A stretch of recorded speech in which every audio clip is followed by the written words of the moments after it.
Hello students, आज इस UV visible absorption spectra के फोर्थ वीडियो लेक्चर में हम combined law absorption law, Beer Lambert's law पढ़ेंगे, मोलर एब्जॉर्प्टिविटी पढ़ेंगे। इससे पहले हम थर्ड वीडियो लेक्चर में सेपरेटली लैम्बर्ट्स लॉ के बारे में पढ़ चुके हैं और बियर लॉ के बारे में। लैम्बर्ट्स लॉ क्या बताया था मैंने आपको? लैम्बर्ट्स लॉ के अकॉर्डिंग जब किसी समांगी अवशोषण माध्यम से एक वर्णीय प्रकाश का पुंज गुजारा जाता है तो अवशोषक माध्यम की मोटाई या पाथ की लंबाई के साथ विकिरणों की तीव्रता में जो कमी होती है वो कमी आपतित विकिरणों की तीव्रता के समानुपाती होती है। तो ये आपको पढ़ाया गया था लैम्बर्ट्स लॉ। और बियर्स लॉ में जब प्रकाश गुजारा जाता है तो विकिरणों की तीव्रता में कमी विलयन की सांद्रता के भी समानुपाती होती है। तो इस video Lambert's Beer law combined law पढ़ेंगे, लैम्बर्ट्स बियर लॉ, लिमिटेशन पढ़ेंगे लैम्बर्ट्स लॉ की, मोलर एब्जॉर्प्टिविटी पढ़ेंगे और इस लॉ की एप्लीकेशंस पढ़ेंगे। तो एग्जाम की दृष्टि से लैम्बर्ट्स बियर लॉ और उसका डेरिवेशन इम्पॉर्टेंट है जो एग्जाम में आता है, और दूसरा एग्जाम के पॉइंट ऑफ व्यू से मोलर एब्जॉर्प्टिविटी, इस पर यूजुअली शॉर्ट नोट करके 2 नंबर का शॉर्ट नोट भी आ जाता है। हम पढ़ेंगे Lambert's Beer law. Lambert's Beer law क्या होता है? जब एक वर्णीय प्रकाश के पुंज को, जो मैं आपको पढ़ा चुकी हूँ कि एक वर्णीय प्रकाश क्या होता है, जब उसकी लाइट को हम किसी अवशोषक पदार्थ के विलयन में से गुजारते हैं तो अवशोषक विलयन में तय की गई दूरी के साथ विकिरणों की तीव्रता में कमी होगी। कमी आपतित विकिरणों की तीव्रता के साथ साथ उस विलयन की सांद्रता के भी समानुपाती होगी। इसे हम कंबाइंड बियर लैम्बर्ट लॉ कहते हैं। यानी कि विलयन में तय की गई दूरी के साथ जो विकिरणों की तीव्रता में कमी होती है वो इंसिडेंट रेडिएशन के साथ साथ विलयन की कंसंट्रेशन पर भी डिपेंड करती है। तो मैथमेटिकली हम इसे एक्सप्रेस करेंगे minus d I upon d x is proportional to I into c. तो d I upon d x तीव्रता में आपतित विकिरणों की तीव्रता में कमी है और आई जो है आपकी इंसिडेंट रेडिएशन है, सी सांद्रता है। प्रोपोर्शनल का अगर हम साइन हटाते हैं तो ये आ जाएगा minus d I upon d x equal to k dash I into C. K dash क्या है? मोलर एब्जॉर्प्शन कोफिशिएंट, मोलर अवशोषण या मोलर अवशोषणांक गुणांक कहते हैं। ये माध्यम की प्रकृति पर निर्भर करता है और सी विलयन की मोलर में सांद्रता है, जिसे हम एक्सप्रेस करते हैं ग्राम मोल पर लीटर। तो जब x इक्वल टू 0 हो, अर्थात जो मोटाई है, माध्यम की मोटाई है वो 0 हो, तो I इक्वल टू आई 0 हो जाएगा। अर्थात जो इंसिडेंट रेडिएशन है हमारी I 0, और जो क्योंकि कोई एब्जॉर्प्शन नहीं होगा तो I और I इक्वल टू हो जाएगा I 0। और जब x इक्वल टू x हो, अर्थात जब पाथ की कोई लंबाई हो या थिकनेस हो, तो I इक्वल टू हो जाएगा IT। I किसके बराबर हो जाएगा? IT के बराबर। यानी कि जो निकलने वाला प्रकाश है, पारंगित प्रकाश, वो हो जाएगा I, तो वो I की जगह क्या कहलाएगा? उसको हम कहेंगे IT। अब समीकरण 10 का x इक्वल टू 0 और x इक्वल टू x की सीमा में हम समाकलन करेंगे। तो integration I0 to IT d I upon I equal to integration x equal to 0 to x equal to x k dash C d x, और integration I T upon I 0 equal to minus k dash C x, और इसे हम ऐसे भी लिख सकते हैं log के अंदर 2.303 log I T upon I 0 is equal to minus k dash C into x, या एल भी लिख देते हैं। एक्स मैंने बताया था कि हम जो माध्यम की मोटाई है उसको एक्स से रिप्रेजेंट करते हैं, या माध्यम की मोटाई को हम पाथ की लंबाई भी कह सकते हैं और उसको हम रिप्रेजेंट करते हैं एल से। तो x लिखें हम या l लिखें, एक ही बात है। log I T upon I zero equal to हो जाएगा माइनस एप्साइलन सी एक्स। तो यहाँ एप्साइलन इक्वल टू हो गया k डैश अपॉन 2.303। एप्साइलन को हम कहते हैं मोलर एक्सटेंशन कोफिशिएंट, जो कि इंसिडेंट रेडिएशन की तरंग दैर्ध्य पर निर्भर करता है और एब्जॉर्बिंग मटेरियल के नेचर पर डिपेंड करता है। और सी जैसे मैंने बताया सांता है विलियन की, जिसे हम ग्राम प्रति मोल लीटर में व्यक्त करते हैं। तो ये है कंबाइंड बियर्ड-लैम्बर्ट्स लॉ और उसका डेरिवेशन। एग्जाम की दृष्टि से ये बहुत इंपॉर्टेंट है और इसको हम शॉर्ट में एक और तरीके से भी लिखते हैं, जो मैं अभी आपको बता रही हूँ। For a given material sample path length and concentration of sample are directly proportional to absorbance of light, that is A is equal to epsilon L into C, where A is the amount of light absorbed for a particular wavelength by the sample. A क्या है कि जो sample ने absorb करी है light, जिस light क्योंकि sample कुछ लाइट एब्जॉर्ब करेगा, और एप्साइलन जो है मोलर एक्सटेंशन कोफिशिएंट है, L जो है distance covered by light through the solution, कि लाइट ने कितनी दूरी तय की है, अर्थात सैंपल क्यूबिट की मोटाई कितनी है। तो कितनी मोटाई होगी उसी हिसाब से वो प्रकाश जो है उस दूरी में पास होगा। और सी विलियन की सांता है। तो केस एक क्या हो जाता है, अगर सैंपल सॉल्यूशन ट्रांसपेरेंट है, अर्थात उसमें कोई भी सॉल्यूट नहीं है, जैसे कि अगर हम पानी लें या कोई विलायक लें, तो वहाँ पर क्योंकि सॉल्यूट नहीं है, कोई मॉलिक्यूल नहीं है, तो एब्जॉर्बेंस जीरो हो जाएगी। यानी कि जो प्रकाश उस पर डाला जाएगा आई जीरो और जो बाहर निकलेगा आई, वो दोनों क्या हो जाएंगे, बराबर, क्योंकि अवशोषित नहीं होगा। तो जो प्रकाश हमने प्रारंभ में विलियन में पास किया था वही बाहर निकलेगा। तो आई जीरो इक्वल टू हो जाएगा आई टी, और पारंगमित प्रकाश क्या हो जाएगा, 100%। ट्रांसमिटेड लाइट हो जाएगी 100%। और अगर सैंपल सॉल्यूशन ट्रांसपेरेंट नहीं है, अर्थात उसमें कोई सॉल्यूट घुला हुआ है, तो उस स्थिति में एब्जॉर्बेंस, कुछ ना कुछ एब्जॉर्बेंस होगी, और इंसिडेंट रेडिएशन जो है और जो बाहर निकलेगी पारगमित लाइट, वो कुछ कम होगी, क्योंकि कुछ लाइट एब्जॉर्ब हो जाएगी, तो निश्चित रूप से बाहर निकलने वाली लाइट की तीव्रता कम होगी। इसलिए आई जीरो हमेशा आई से ग्रेटर होगा। और जो पारंगमित प्रकाश है वो भी 100% नहीं होगा, क्योंकि कुछ प्रकाश अवशोषित हुआ, तो अवशोषित के बाद जो प्रकाश बचेगा वो आपका आई टी यानी कि पारंगमित प्रकाश होगा, ट्रांसमिटेड लाइट होगी। तो इसलिए टी 100% नहीं होगा। तो एब्जॉर्प्शन ज़्यादा होगा तो टी कम होगा, एब्जॉर्प्शन कम होगा तो टी ज़्यादा होगा।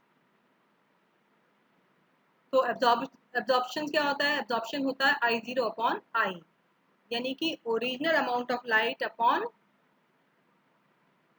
Transmitted light. और जबकि पारगम्यता होती है टी जो है आपकी आई अपॉन आई जीरो। तो ए इक्वल टू हम लिख सकते हैं log 10 1 अपॉन टी, या A equal to log 10 I zero upon आई।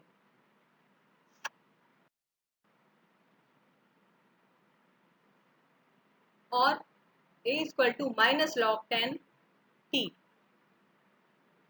क्योंकि t इक्वल टू बताया मैंने आई अपॉन आई जीरो। तो परसेंटेज ऑफ ट्रांसमिटेंस होती है I upon I zero into 100%।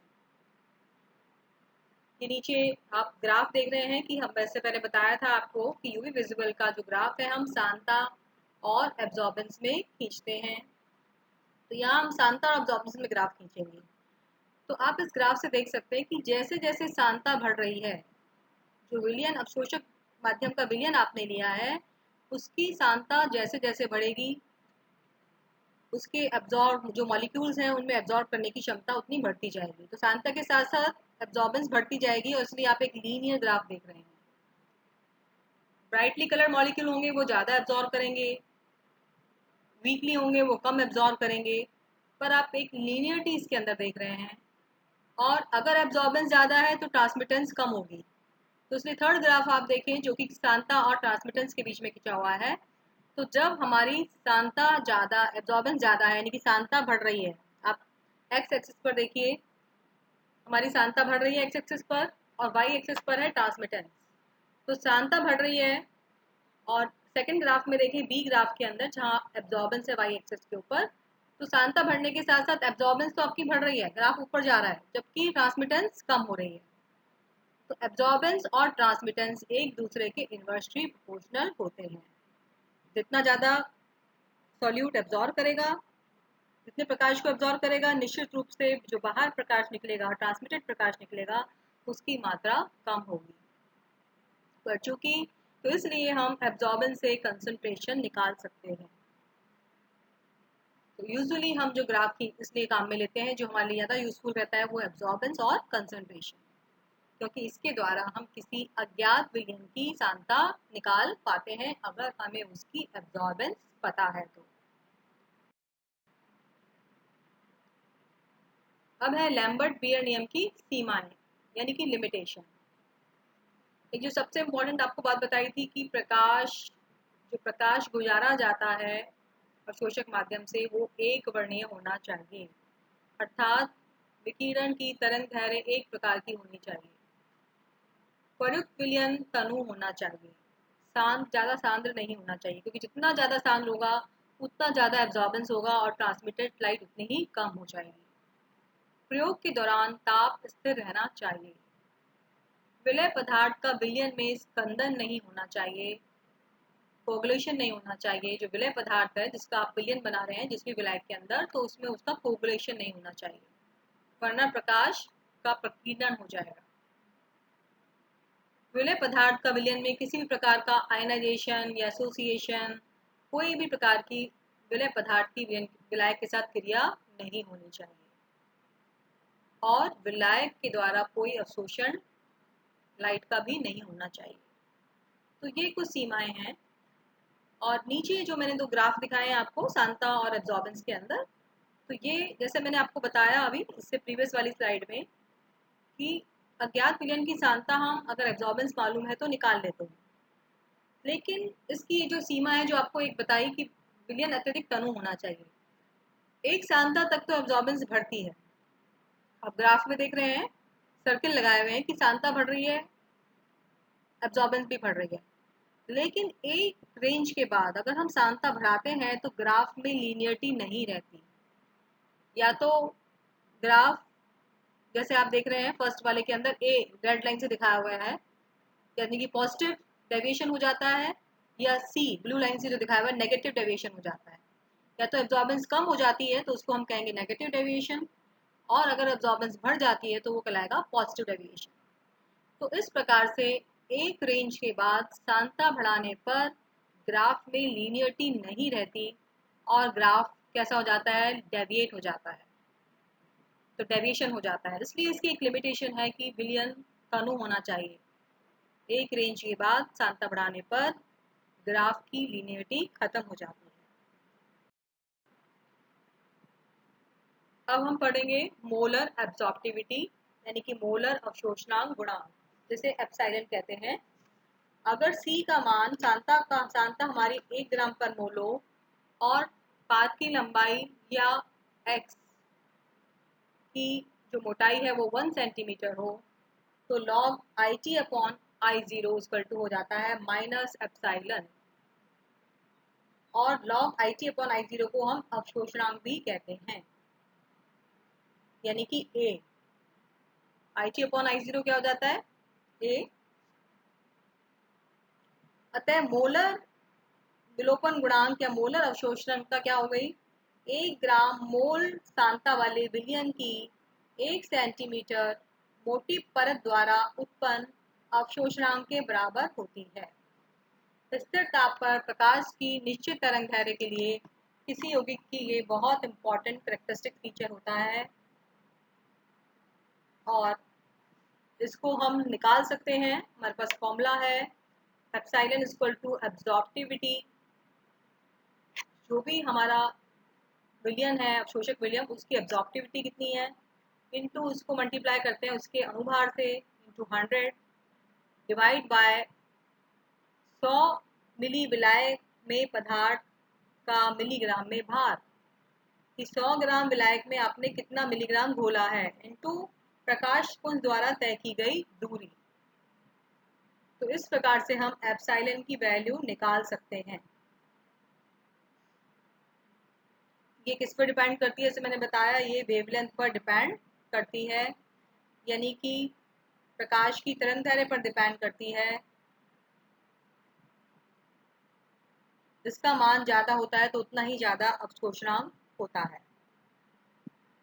तो इसके साथ हम एब्जॉर्प्शन लॉ खत्म हो जाता है, बीएल-एम्बर्ट्स लॉ। और इस वीडियो का लास्ट पार्ट है इसका एप्लीकेशन। बीएल-एम्बर्ट्स लॉ से आपने पढ़ा absorbance equal to epsilon C into L. तो अगर हमें किसी अननोन सॉल्यूशन की एब्जॉर्बेंस पता है तो हम उसकी सांद्रता निकाल सकते हैं।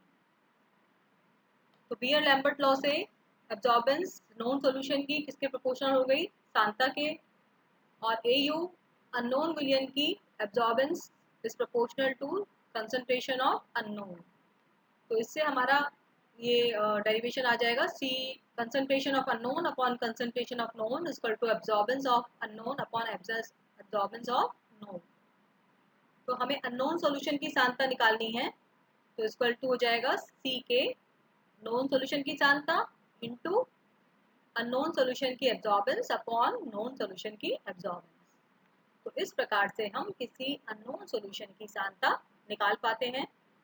ये इस लॉ की बहुत एप्लीकेशन है, बड़ी एप्लीकेशन है, क्योंकि लीनियरिटी रहती है ग्राफ में सांद्रता और एब्जॉर्बेंस के बीच में। अब जो एब्जॉर्बेंस है वो किन किन फैक्टर पर डिपेंड करती है, यानी कि जो विलायक है उसमें जो विलय सॉल्यूट है वो कितनी लाइट एब्जॉर्ब करेगा, ये मुख्यतः दो चीज़ों पर डिपेंड करता है। एक तो पाथ की लंबाई, सेल जो लिया है आपने उसकी लंबाई कितनी है। The more solution light has to travel through, more light that will be absorb. कितनी उसको लंबाई तय करनी पड़ेगी, कितनी दूरी उसको तय करनी पड़ेगी लाइट को, जितनी दूरी उसकी बढ़ेगी उतनी लाइट एब्जॉर्ब होगी। तो इसलिए पाथ की लेंथ पर डिपेंड करती है। दूसरी सांद्रता पर, जितना ज़्यादा सॉल्यूशन कंसंट्रेट होगा उतनी ज़्यादा लाइट एब्जॉर्ब होगी। ये मैंने आपको बताया था, आप देखते हैं ग्राफ से कि सांद्रता और एब्जॉर्बेंस में लीनियरिटी है, कंसंट्रेशन जितनी बढ़ेगी एब्जॉर्बेंस भी उतनी ही बढ़ती जाती है। तो ये इसकी एप्लीकेशंस हैं, और इसके साथ ही आज का लेक्चर हमारा ख़त्म होता है। Thank you.